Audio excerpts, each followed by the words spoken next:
Esse aqui é o estúdio do Jornal do Piauí. O doutor Nazareno Tex está aqui. Boa tarde, doutor Nazareno. Obrigado Boa tarde, Tony. Boa tarde a todos que estão ligados. Pela sua atenção mais uma vez ao nosso programa. Doutora Nádila, boa tarde. Boa tarde, Tony. Obrigado. É um prazer estar aqui no seu programa. Obrigado pela vinda dos dois ao programa. Nós ouvimos pela manhã o doutor Cacai, mas queremos ouvir o senhor. O senhor, desde o início, desde o primeiro momento, foi procurado pelo senhor Divago e pela família do senhor Divago aqui em Teresina. O senhor tem acompanhado esse caso de perto, foi constituído pela família. Ontem acompanhou o depoimento da senhorita Valéria lá no Ministério Público e nós queremos ouvir do senhor posicionamentos relacionados ao senhor Divago, formais, oficiais, o que pensa a família sobre tudo que está acontecendo. Porque, como disse já aqui, o nome do empresário Divago veio à baila, depois houve uma diminuição disso, depois voltou à baila novamente. Como se está afunilando, há uma previsão, doutor Nazareno, de conclusão do inquérito para o dia 25, uma previsão, né, a gente vê novamente que há uma ebulição com relação ao caso. Eu pergunto, como o senhor avalia a posição do Ministério Público que está fazendo um trabalho, segundo inclusive o próprio senhor Cacai, paralelo à Polícia Civil, está ouvindo em depoimento pessoas que já foram, inclusive, ouvidas pela polícia, inclusive a senhora Valéria, que o senhor acompanhou ontem. Inicialmente, Tony, eu gostaria de dizer que, por eu ter vindo aqui ao seu programa e em atenção a todos os que estão sintonizados nessa emissora, eu deveria estar lá acompanhando a senhora Bizet. Mas eu abri mão daquela ocasião de estar presente lá para poder trazer a você, e não só a você, mas a todo o Piauí, os fatos como na realidade são. Muito obrigado. Eu apenas não vim aqui falar por falar. Eu vou falar e vou mostrar. E vou mostrar que algumas coisas estão totalmente fora da previsão legal. Entre elas, o fato do Ministério Público estar agindo da forma que está, o senhor atribui isso como um fato que foge à previsão legal, doutor Nazareno? Olha, é difícil você falar sobre o trabalho dos outros. É difícil a gente avaliar o trabalho dos outros. Mas eu posso dizer a você que eu nunca tinha visto na televisão um delegado de polícia dizer que o promotor estava mentindo, que estava fazendo fofoca e que estava invertendo as coisas e que não conhecia o inquérito e dele estava falando. Quer dizer, então esse caso... O senhor se refere ao delegado Paulo Nogueira, Nogueira, presidente do inquérito, que disse na imprensa que o promotor Eliave Cabral conhecia os autos tal qual a população de Morro Cabeça no Tempo. Além disso, disse que ele estava mentindo e disse que aquilo era fofoca. E eu vou dizer a você, apesar do delegado Paulo ser uma pessoa acima de qualquer suspeito, tem um comportamento irretocável, mas eu não quero acreditar que um membro do Ministério Público reúna em uma única pessoa essas qualidades. Até mesmo porque, se você for ver, ele se diz, já disse aqui, eu não sei se é, mas eu acredito nele, que é pastor. E como é que, como pastor, ele pode mentir? Porque a mentira, quando está lá na Bíblia, Jesus falando dele, ele diz assim, eu sou o caminho, a verdade e a vida. Então ele é a verdade. Quem é que se opõe a Jesus? O inimigo, o diabo. Então quando ele diz, eu sou o caminho, a verdade e a vida, se alguém estiver mentindo, está a serviço do mal. E eu não quero crer que o doutor Eliardo esteja mentindo.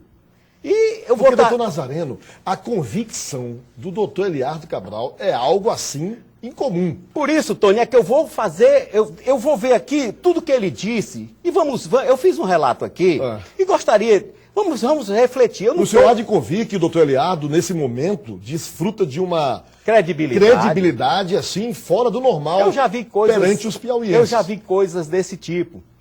Coisas desse tipo. Até pouco tempo, o Gaddafi era o homem daquela localidade.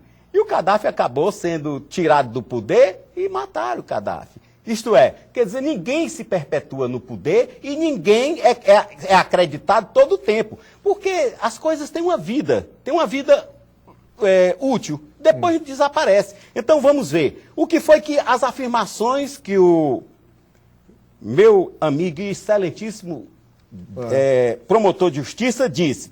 Ele disse o seguinte, que como era que ela tinha subido lá nas escadas, se não fosse auxiliado por alguém, que ela estava sob um apagão, usou até esse nome, um apagão, como se querem dizer, ou que ela estava sob o efeito de alguma bebida muito forte, Ou um droga. teor de álcool, ou alguma coisa, algum material entorpecente, capaz de dar o apagão. É aquela situação que você não sabe quem é, não sabe onde está, nem sabe muito menos o que está fazendo. Amnésia.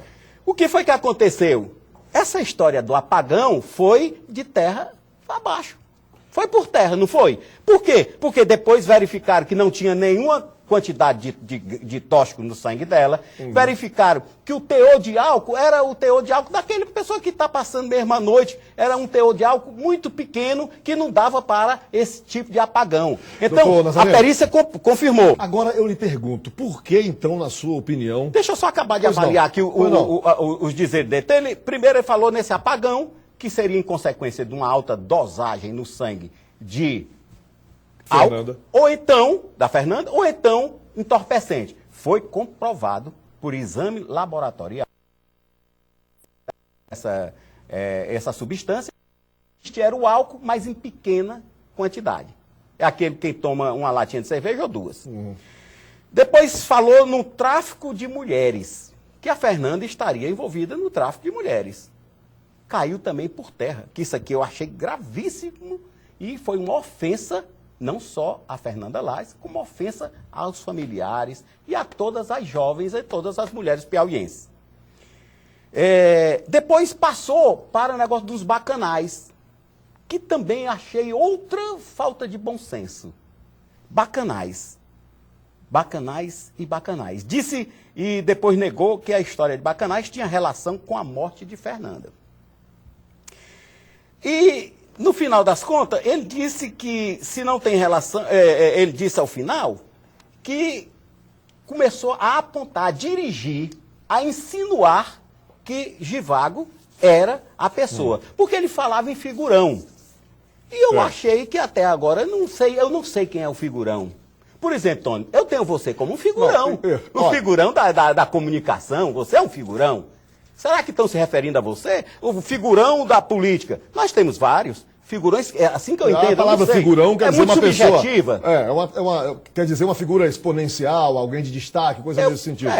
Então, Mas olha, o doutor Aliato também chegou a falar uma coisa. Ele disse assim: por que alguém vai se defender do que não é acusado, hein? Está esperneando. Ele disse isso. Aí é que está, é verdade. Agora imagine você, sem nem conhecer essa moça. Só para você ter ideia, 3 meses antes da morte dessa jovem, foram levantados todos os contatos telefônicos, não só com ela, mas com todas as pessoas tidas como suspeito, bem como com todas as amigas dela. Sabe quantas ligações encontraram com Givago? Nenhuma. Sabe quantas ligações Givago tinha com as amigas dela? Nenhuma.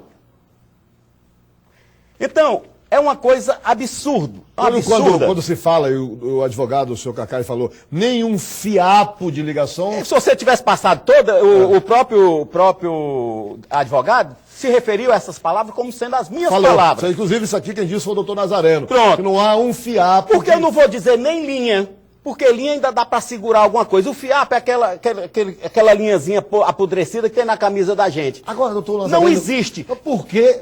Duas perguntas. Por que o grau de convencimento do doutor Aliato, que passa a sensação de que Olha, eu não sabe sei, mais do que eu ele não diz? sei grau de convencimento. Eu discordo, Tony, que eu não consigo compreender isso como grau de convencimento. Não? Não, eu consigo dizer o grau que ele tem de alguma coisa contra ou o Givago ou a família do Givago. É alguma coisa de ordem pessoal. Porque nos autos, ele não está autorizado a dizer isso com base nos autos. E aqui, Tony, eu queria fazer um requerimento a você, um pedido a você. Porque eu vou dizer aqui, as pessoas, eu não estou aqui só dizendo historinha de carochinha, da Branca de Neve, nem do Papai Noel. O senhor tem convicção de que o seu cliente, o doutor Givago, não tem absolutamente nada a ver com isso? Eu quero fazer aqui o pedido e queria que você me atendesse. Faculte aos 2 promotores a virem aqui atender um desafio meu, Nazareno Té, advogado piauiense, de mostrar nos autos, não é chegar aqui e bater assim, não. Mostrar nos autos, botar lá na câmera e mostrar qualquer coisa, a mínima, um pedacinho, um fiapo, que possa ligar Givago aos fatos ou os fatos a Givago. Eu estou desafiando, e é uma grande oportunidade, principalmente o doutor Eliardo vai ter, de mostrar que o delegado, doutor Paulo, não estava falando a verdade.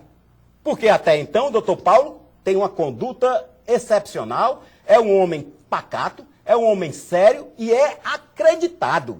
Pode mandar fazer uma pesquisa para saber quem é o doutor Paulo, que você vai ver. E o doutor Paulo disse que ele estava mentindo, disse que ele não conhecia os autos, estava falando de uma coisa que não conhecia. E de onde veio esse convencimento?